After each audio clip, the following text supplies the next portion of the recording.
Welcome to my YouTube channel HR educational hub. মৰমৰ ছাত্ৰ ছাত্ৰীসকল, আজি তোমালোকৰ কাৰণে লৈ আহিছোঁ নৱম শ্ৰেণীৰ হাফ ইয়াৰলি এক্সামিনেশ্যন আৰু এনুৱেল এক্সামিনেশ্যনৰ কেইটামান গুৰুত্বপূৰ্ণ প্ৰশ্ন, যিবোৰ প্ৰশ্ন তোমালোকৰ হ'বলগীয়া যিটো ফাইনেল এক্সাম আছে সেই এক্সামৰ কাৰণে বহুতে দৰকাৰী আৰু তোমালোকৰ সম্পূৰ্ণ ধাৰণা এটা আহিব যে কেনেকুৱা ধৰণৰ প্ৰশ্ন পৰীক্ষাত আহিব পাৰে। যদি মোৰ চেনেলত প্ৰথমবাৰ আহিছা তেতিয়াহ'লে মোৰ চেনেলটো ছাবস্ক্ৰাইব কৰা আৰু বেল আইকনটো অন কৰি ৰাখা, যাতে এনেকুৱা ধৰণৰ প্ৰশ্ন গ'লে সকলোৰে আগত তোমালোকৰ ওচৰত যাব পাৰে। দেৰি নকৰাকৈ আজি আৰম্ভ কৰিছোঁ। আজি আমি টোটেল 20টা প্ৰশ্ন আলোচনা কৰিম। ইয়াৰে 10টা হৈছে হাফ ইয়াৰলিৰ আৰু 10টা হৈছে এনুৱেল এক্সামৰ। তো ইয়াতে প্ৰথম প্ৰশ্নটো কি গৈছে চোৱা। প্ৰথম প্ৰশ্নটো গৈছে 25 ডিগ্ৰী চেলচিয়াছ উষ্ণতাত পানীৰ ভৌতিক অৱস্থা কেনেকুৱা? আমি জানো যে পৰিৱেশৰ সাধাৰণ উষ্ণতা 24ৰ পৰা 27ৰ ভিতৰত থাকে। ইয়াতে 25 ডিগ্ৰী চেলচিয়াছ কৈছে, তো এনেকুৱা অৱস্থাত পানীৰ ভৌতিক অৱস্থা কি হ'ব? জুলীয়া হ'ব। বি নম্বৰ প্ৰশ্নটো হৈছে তলৰ কোনটো বিশুদ্ধ পদাৰ্থ? ইয়াতে বিশুদ্ধ পদাৰ্থৰ কথা কৈছে, তো ইয়াতে বিশুদ্ধ পদাৰ্থ হ'ব বৰফ। গাখীৰ কিন্তু আমি যদিও বিশুদ্ধ বুলি জানো, বিশুদ্ধ নহয়, কাৰণ গাখীৰত বিভিন্ন ধৰণৰ পদাৰ্থ মিহলি হৈ থাকে, মাটিতো নহয়, কাৰণ মাটিত বিভিন্ন ধৰণৰ অপদাৰ্থ জড়িত হৈ থাকে। আৰু বায়ু হৈছে বিভিন্ন ধৰণৰ গেছৰ সংমিশ্ৰণ, গতিকে বায়ু নহয়। আৰু এটা কথা মনত ৰাখিবা, এইটো কিন্তু পৰীক্ষাত সোধে যে বায়ু পদাৰ্থ হয়নে নাই। বায়ু কিন্তু এটা পদাৰ্থ হয়, কাৰণ বায়ু হৈছে বিভিন্ন ধৰণৰ গেছৰ সংমিশ্ৰণ। আৰু যদি গেছ থাকে, গেছবোৰ সদায় কণিকাৰ দ্বাৰা গঠিত হয়। যদি কণিকা থাকে, বা কণিকা এটা বস্তু হয়, কাৰণ কণিকাৰ আকাৰ আছে, আকৃতি আছে আৰু আয়তনো আছে। নিশ্চয় বুজি পালা। চি নম্বৰ প্ৰশ্নটো হৈছে কুসংগাণুৰ নিজা DNA থাকে। এইটো কিন্তু বহুত এটা ইম্পৰ্টেণ্ট কুৱেশ্যনছ হয়, এনেকুৱা কুৱেশ্যন পৰীক্ষাত আহিয়ে থাকে। চোৱা, যদি নিজা DNAৰ কথা কওঁ তেতিয়াহ'লে নিজা DNA প্ৰাণীৰ ক্ষেত্ৰত থাকে মাইটকণ্ড্ৰিয়াৰ ভিতৰত। মাইটকণ্ড্ৰিয়াত নিজা DNA থাকে। আৰু যদি উদ্ভিদৰ কথা সোধে তেতিয়াহ'লে সেইটো কি হ'ব? প্লাষ্টিড হ'ব। তো যিহেতু ইয়াতে আমাৰ প্ৰাণীৰ কথা কৈছে, গতিকে এইটো মাইটকণ্ড্ৰিয়া হ'ব। যদি উদ্ভিদৰ কথা সোধে তেতিয়াহ'লে সেইটো প্লাষ্টিড হ'ব। ডি নম্বৰ প্ৰশ্ন চোৱা, নাৰিকলৰ বাকলি কোনবিধ কলাৰে গঠিত? তোমালোকে জানা নাৰিকলৰ বাকলি, ওপৰৰ যিটো বাকলি থাকে সেইটো পকিলে এটা আজাতীয় পদাৰ্থলৈ ৰূপান্তৰিত হয়। সেইটো স্কেৰেনকাইমা কলাৰ কাৰণে হয়। ই নম্বৰ প্ৰশ্নটো চোৱা, উদ্ভিদত কি কলাৰে খাদ্য পৰিবহণ কৰে? আমি সকলোৱে জানো যে উদ্ভিদৰ খাদ্য পৰিবহণ আৰু সালোকসংশ্লেষণৰ বাবে প্ৰয়োজনীয় লাগতিয়াল বস্তুবোৰ পৰিবহণৰ কাৰণে প্ৰধানকৈ দুটা ধৰণৰ কলা থাকে। এটা হৈছে জাইলেম কলা আৰু এটা হৈছে ফ্লোয়েম কলা। তো জাইলেম কলাৰ কাম কি? ইয়াতে দিয়া আছে চোৱা, জাইলেম কলাৰ কাম হৈছে পানী আৰু খনিজ লৱণ পৰিবহণ কৰা, আৰু ফ্লোয়েম কলাৰ কাম হৈছে সালোকসংশ্লেষণ প্ৰক্ৰিয়াত উৎপাদিত যিবোৰ খাদ্যদ্ৰব্য আছে সেই খাদ্যদ্ৰব্যসমূহ উদ্ভিদৰ বিভিন্ন কোষলৈ পৰিবহণ কৰা। অৰ্থাৎ ইয়াতে উদ্ভিদত কি কলাৰে খাদ্য পৰিবহণ কৰে? এইটোৰ শুদ্ধ উত্তৰ হ'ব ফ্লোয়েম কলা। একেবাৰে সহজ এটা প্ৰশ্ন আহিছে, দ্ৰুতিৰ SI একক কি? দ্ৰুতিৰ SI একক হৈছে মিটাৰ প্ৰতি ছেকেণ্ড। আৰু তোমালোকে মনত ৰাখিবা, যিটো মিটাৰ এইটো দৈৰ্ঘ্যৰ SI একক, ছেকেণ্ডটো হৈছে সময়ৰ SI একক। জি নম্বৰ প্ৰশ্নটো হৈছে বেগ সময় অক্ষৰ অংশৰ তলত আগলা যিখিনি কালি আছে সেই কালিখিনিয়ে কি বুজায়? সেই কালিখিনিয়ে ত্বৰণ বুজায়। এইচ নম্বৰ প্ৰশ্ন, বলৰ SI একক কি? বলৰ SI একক, বলৰ SI একক হৈছে নিউটন। আৰু চাপৰ SI একক হৈছে পাস্কেল, আৰু ক্ষমতাৰ SI একক হৈছে ৱাট। এইটো তোমালোকৰ ঘৰত লগোৱা যিবোৰ ইলেক্ট্ৰিক বাল্ব আছে বা বৈদ্যুতিক বাল্ব আছে, সেই বাল্বত লিখা থাকে 15 ৱাট, 20 ৱাট বা 10 ৱাট, তেনেকৈ লিখা থাকে। আৰু বায়ুমণ্ডলীয় চাপৰ একক হৈছে পাস্কেল, আৰু বলৰ SI একক হৈছে নিউটন। আই নম্বৰ কুৱেশ্যনটো হৈছে এম ভৰৰ বস্তু এটা ভি বেগেৰে গতি কৰিলে তাৰ ভৰবেগ হ'ব। এম ভৰৰ বস্তু আছে আৰু ইয়াৰ বেগ আছে বি, গতিকে এইটোৱে হ'ব তাৰ কি? ভৰবেগ, অৰ্থাৎ P=mv। এইটো ইয়াৰ শুদ্ধ উত্তৰটো হ'ব 4 নম্বৰ। জে নম্বৰ প্ৰশ্নটো চোৱা, বায়ু প্ৰদূষণ সৃষ্টি কৰা এটা কাৰ্যকলাপ। মাটি কাটিলেতো বায়ু প্ৰদূষণ নহয়, কিন্তু মাটিৰ বহুত ক্ষতি হয়। যদি বনাঞ্চল ধ্বংসৰ কাৰণ হ'ব পাৰে কাঠ কাটিলে বা মাটি পৰিলে।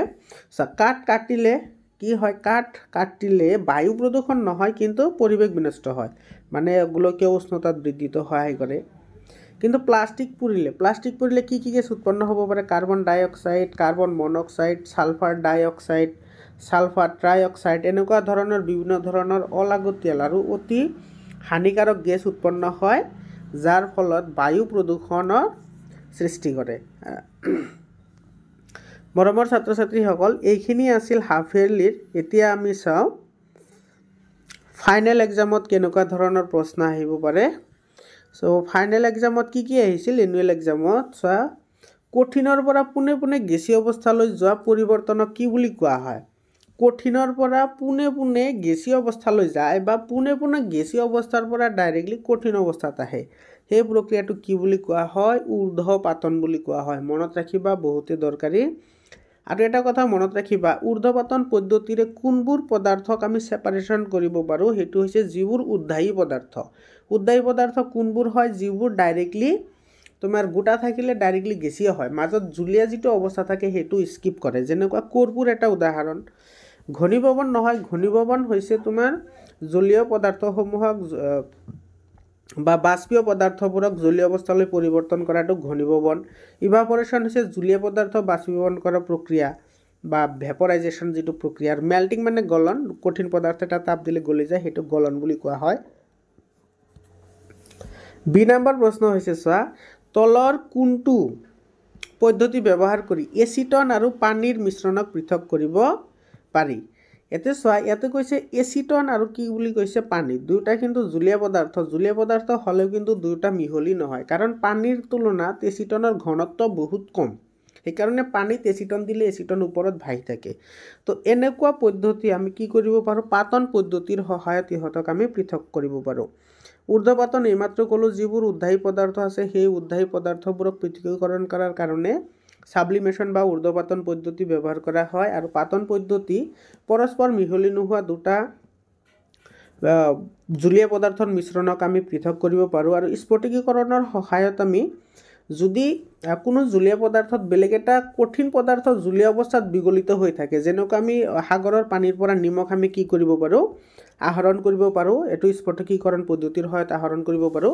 আৰু যিটো চেন্ট্ৰিফিউগেশ্যন আছে বা অপকেন্দ্ৰিক পদ্ধতি আছে, অপকেন্দ্ৰিক পদ্ধতিৰ সহায়ত আমি গাখীৰৰ পৰা মাখনো ছেপাৰেট কৰিব পাৰোঁ। বা জুলীয়া পদাৰ্থত যদি কঠিন পদাৰ্থ মিহলি হৈ থাকে, অৰ্থাৎ ধৰা পানীৰ মাজত যদি লুৰ গুৰিবোৰ মিহলি হৈ থাকে, তেতিয়াহ'লে আমি অপকেন্দ্ৰিক পদ্ধতিৰ সহায়ত বা এইটো ছেকেণ্ড পদ্ধতিৰ সহায়ত আমি সেইটো ছেপাৰেট কৰিব পাৰোঁ।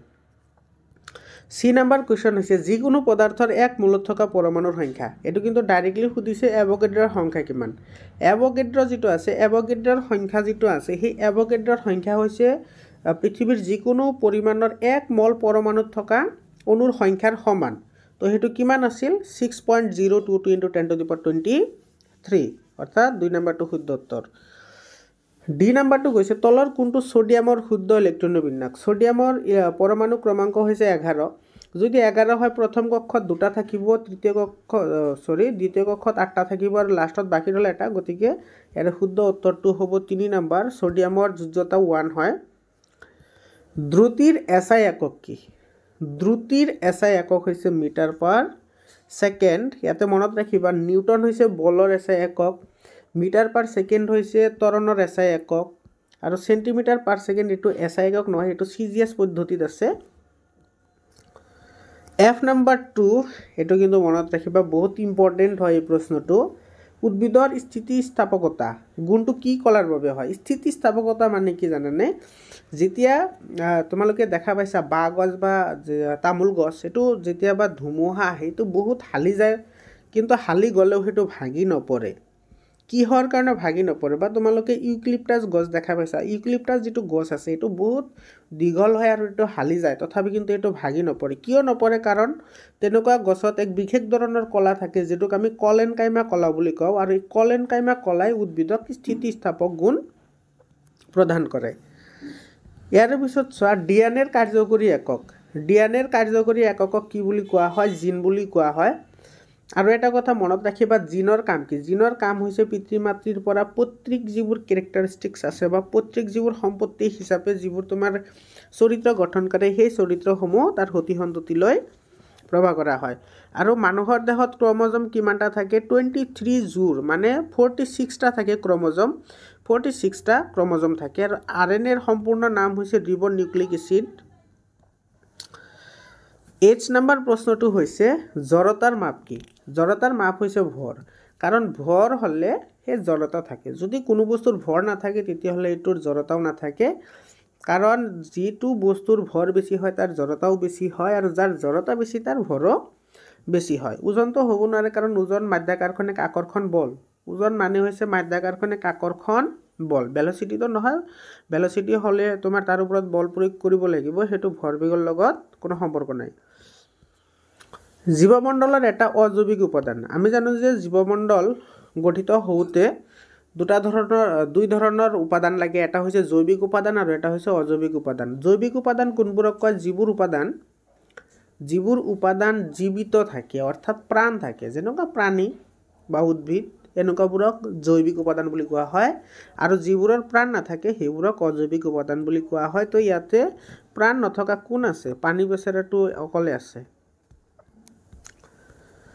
যে নম্বৰ প্ৰশ্নটো আৰু আজিৰ কাৰণে একেবাৰে শেষৰ প্ৰশ্নটো মৰমৰ ছাত্ৰ ছাত্ৰীসকল আকৌ কৈছো তোমালোকে চেনেলটো সাবস্ক্ৰাইব কৰা সায়েন্স আৰু মেথছৰ কাৰণে যিখিনি প্ৰয়োজনীয় MCQ আছে বা 1 মাৰ্কৰ কোৱেশ্চনছ আছে সকলোখিনি আমি ইয়াতে আলোচনা কৰিম তো শেষৰ প্ৰশ্নটো কি কৈছে সোৱা তৰংগ দৈৰ্ঘ্য কম্পনাঙ্ক আৰু তৰংগ বেগৰ মাজৰ সম্পৰ্কটো কি এটো হৈছে nu = lambda * delta nu = lambda এটো y উল্টা y2 হৈছে lambda আৰু এই যেটো থৰ নিচিনা আছে হেতু হৈছে delta তো মৰমৰ ছাত্ৰ ছাত্ৰীসকল আজিৰ কাৰণে এইখিনিয়ে আকৌ লগ পাম বেলেগ এটা ভিডিঅত জয় অসম ধন্যবাদ